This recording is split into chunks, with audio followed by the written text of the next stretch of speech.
Good morning, good afternoon, and good evening, students of University of Widyatama Bandung.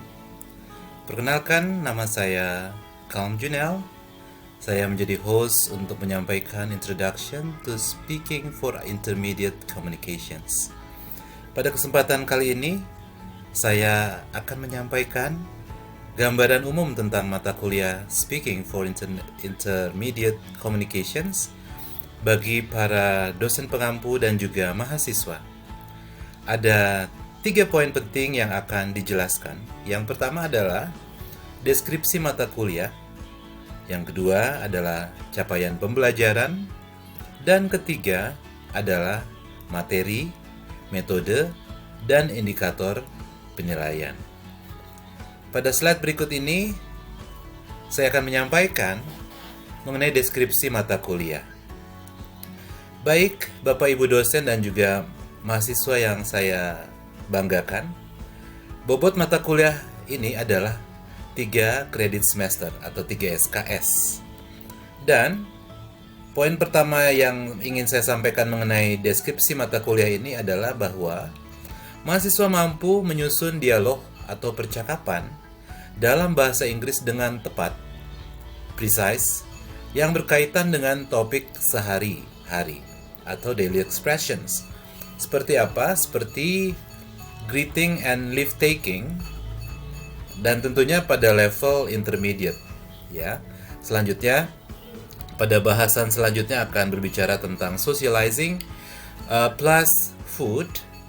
Ya, kita ketahui banyak sekali jenis masakan dan makanan dari Nusantara kita. Belum lagi kita akan berbicara tentang produk atau bahan makanan dan masakan dari kontinental ataupun dari Asia Timur lainnya, dari Eropa dan juga kawasan Amerika dan Amerika Selatan. Itu banyak sekali jenisnya.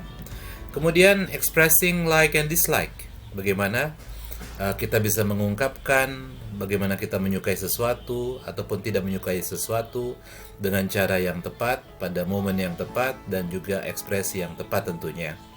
Dan kemudian selanjutnya ada saying preferences, di mana hal ini kita perlu juga untuk mengetahui apa sih yang menjadi sesuatu yang menjadi preference buat kita ya.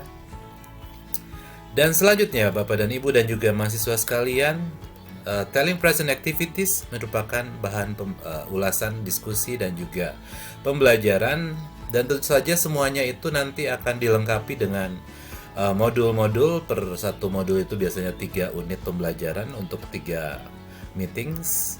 Jadi para mahasiswa yang saya banggakan, semua jumlah meeting itu ada sekitar totalnya 16 meeting, dan unit yang mau dibahas dari modul-modul yang sudah disiapkan adalah sebanyak 17 unit. Dan nanti tentu saja hal-hal yang saya sampaikan barusan dan yang kemudian mengenai telling past activities pertama, kemudian telling future activities yang bagian pertama juga merupakan bagian daripada unit pembelajaran kita. Okay? Lalu juga ada commanding and requesting, bagaimana kita memberikan perintah dan juga meminta sesuatu. Asking for directions, direction itu jadi arah tujuan, bisa juga arah tujuan dalam hal secara implisit ataupun eksplisit. Kemudian asking for permission, tentu saja hal ini perlu sekali kita lakukan, mengingat kita adalah orang yang dikenal dengan karakter yang baik, ya, mempunyai sopan santun, sehingga hal itu perlu kita tingkatkan lagi, sehingga asking for permission itu juga merupakan hal-hal yang perlu kita diskusikan. Di samping itu juga bagaimana kita bisa terampil dalam menggunakan dan menerapkan WH questions, yaitu pertanyaan-pertanyaan yang dimulai dengan huruf W dan H. Asking questions ini tentu saja perlu dimaknai apakah dia bersifat pertanyaan terbuka ataupun tertutup, dan juga nanti contoh-contohnya, momen yang tepat, situasinya seperti apa, itu yang akan kita perlu bahas di dalam kelas melalui PJJ, pembelajaran jarak jauh. Dan kemudian asking object and persons, hal ini merupakan hal yang perlu juga untuk dipahami, sehingga kosakata juga menjadi lebih banyak dan wawasan kita lebih luas. Dan kalau berbicara tentang persons, berarti hal itu juga berbicara tentang kedudukan seseorang, berbicara tentang pekerjaan seseorang juga, berbicara tentang kemampuan seseorang, ability-nya juga. Telling what you have done. Nah, ini dia para mahasiswa yang saya banggakan. Berbicara tentang apa yang sudah kita lakukan atau seseorang lakukan itu merupakan hal yang berbeda kalau kita bandingkan saat culture di Amerika ataupun di Inggris. Sebagai pembedanya, ada beberapa tenses yang perlu dimaknai sehingga penggunaannya tetap tepat, tetapi memang kita perlu untuk menggali lebih jauh dan melatih lebih banyak, karena pembelajaran speaking ini tentu saja untuk memboost up, meningkatkan, men-increase kemampuan kita untuk produktif, bisa lebih produktif. Jadi ada skill yang perlu kita tingkatkan, yaitu productive skill-nya ya. Di dalam hal ini tentu saja berbahasa, berspeaking. Dan juga asking about abilities, asking about necessity, telling past activities bagian kedua, dan juga telling future activities bagian kedua. Semua yang kita sudah bahas dan bicarakan adalah dalam ranah level menengah atau intermediate. Baik, pada hal yang berikutnya akan saya sampaikan mengenai capaian pembelajaran. Poin yang kedua ini ada 3 capaian. Yang pertama, menguasai konsep teoretis tentang ilmu kebahasaan Inggris. Tentu saja yang namanya pembelajaran itu tidak lari dari ada teorinya, tetapi kita juga harus mempraktekannya. Jadi tentu saja dalam unit-unit yang sudah disampaikan sebelumnya, dan nanti akan ada uraian, contoh dialog juga, dan kemudian sudut pandang daripada tata bahasanya akan dibahas. Dan sekalian juga mahasiswa dapat menguasai konsep teori dalam ilmu kebahasaan bahasa Inggris tentunya. Yang kedua adalah menguasai konsep teoretis struktur kebahasaan Inggris yang mencakup phonetic phonology, juga morphology, sintaksis, dan semantik. Ya, hal itu penting sekali agar kita bisa secara menyeluruh bisa menguasai dan mengaplikasikan kemampuan kita dalam berbahasa. Dalam hal ini target language-nya adalah bahasa Inggris. Dan yang ketiga, mampu mengembangkan, mengeksplorasi, dan menerapkan kemampuan dan keterampilan berkomunikasi dalam bahasa Inggris tentunya secara aktif, produktif, kreatif, serta aplikatif dalam speaking activity pada level menengah atau intermediate, dengan cara berlatih menyapa temannya, penutur bahasa Inggris lainnya dalam konteks tertentu, baik secara formal dan atau maupun informal. Jadi hal ini tentu saja mahasiswa akan serta-merta menerapkan kemampuan dia selalu harus mempertajam, menguasai dalam bentuk teori dan praktek, dan juga banyak latihan karena seseorang akan bisa kalau terbiasa. So, dalam poin-poin yang sudah dibahas tadi, pada akhirnya mahasiswa akan memiliki keberanian. Ini penting, karakter berani ini, karena kita adalah bangsa yang berani, sehingga mahasiswa juga diharapkan lebih berani lagi dalam konteks positif, dan kemudian rasa percaya diri yang tinggi, dan tidak merasa malu. Kenapa harus malu? Tetapi jangan juga membuat sesuatu yang menjadi memalukan. Kemudian serta mampu berkomunikasi dalam bahasa Inggris secara aktif.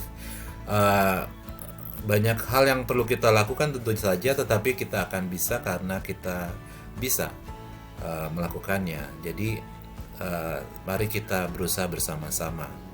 Dan poin yang terakhir adalah materi. Jadi materi juga ada metode serta indikator penilaian. Tadi sudah disampaikan ada 14 pertemuan dengan berbagai topik bahasan yang berbeda. Direncanakan pada poin pertama sampai poin ke-9 dari unit yang akan dibahas itu akan diujikan dalam ujian tengah semester. Jadi ujian tengah semester itu adalah pada pertemuan ke-8. Jadi pertemuan pertama adalah introduction, dan juga materi unit pertama dilanjutkan dengan unit-unit berikutnya sampai pertemuan ke-7. Biasanya nanti di pertemuan ke-7, kalau kita belajar secara onsite, pertemuan ketujuh adalah pertemuan online, tapi karena sekarang lagi dalam kondisi PJJ, lagi pandemi COVID-19, jadi semua pertemuan dilakukan secara online. Dan kemudian para mahasiswa juga akan banyak melakukan praktek-praktek dalam pembelajaran, sehingga nanti dosen-dosen juga akan meminta kalian untuk bisa memvideokan aktivitas untuk melihat bagaimana sejauh mana kalian menguasai pembelajaran yang sudah disiapkan, dan kemudian itu akan menunjukkan bahwa ada improvement, ada betterment yang terjadi, sehingga kalian akan menjadi pribadi yang berhasil di kemudian harinya. Dan nanti pada pertemuan ke-8 tentu saja ada UTS, dan selanjutnya dilakukan kembali pembelajaran, dan pembelajaran itu sampai pembelajaran meeting ke-15. Setelah itu review, dan di pertemuan ke-16 itu kita akan melakukan UAS atau ujian akhir semester. Nah, metode pembelajarannya di mana kita juga akan banyak membahas tentang bagaimana role play. Jadi nanti dalam aplikasi online kita akan membuat suatu dialog-dialog yang dibangun bersama, dan kemudian role play ini kita bisa bangun, katakanlah kita akan menggunakan aplikasi-aplikasi seperti Zoom Meeting yang dikaitkan dengan Moodle, ataupun aplikasi dari lainnya, bisa jadi dengan Microsoft Teams. Tapi itu semua nanti akan di-combine, di-mix, dan kemudian dipakai sebagai metode pembelajaran, sehingga seakan-akan kita sedang berada di dalam kelas yang real. Jadi role play itu bisa kita lakukan, dan kemudian presentasi dengan tugas-tugas di dalamnya, baik individu ataupun kelompok. Jadi nanti mahasiswa akan dibagi secara kelompok, dan kemudian kalian melakukannya juga secara online. Diharapkan untuk tidak melakukan kegiatan secara yang menghimpun banyak orang, karena itu memang dia arahkan oleh pemerintah. Dan untuk indikator penilaian, mahasiswa mampu memahami, mendalami, dan mempraktekkan setiap materi yang disajikan di setiap pertemuan, dan pada akhirnya mampu mengaplikasikan, mempraktekannya dalam percakapan sehari-hari dalam daily activities. Jadi level intermediate ini tentu saja akan berbeda dengan ekspektasinya dengan level dasar atau basic, karena kita lebih mengharapkan lagi banyak frasa-frasa yang baru, dan kemudian bisa meningkatkan kreativitas dan analisanya, sehingga momen-momen yang dilakukan, yang disepakati, yang direncanakan, dan yang juga merupakan bagian daripada percakapan sehari-hari itu akan muncul dengan natural, sehingga mahasiswa juga bisa diharapkan untuk bisa speaking naturally.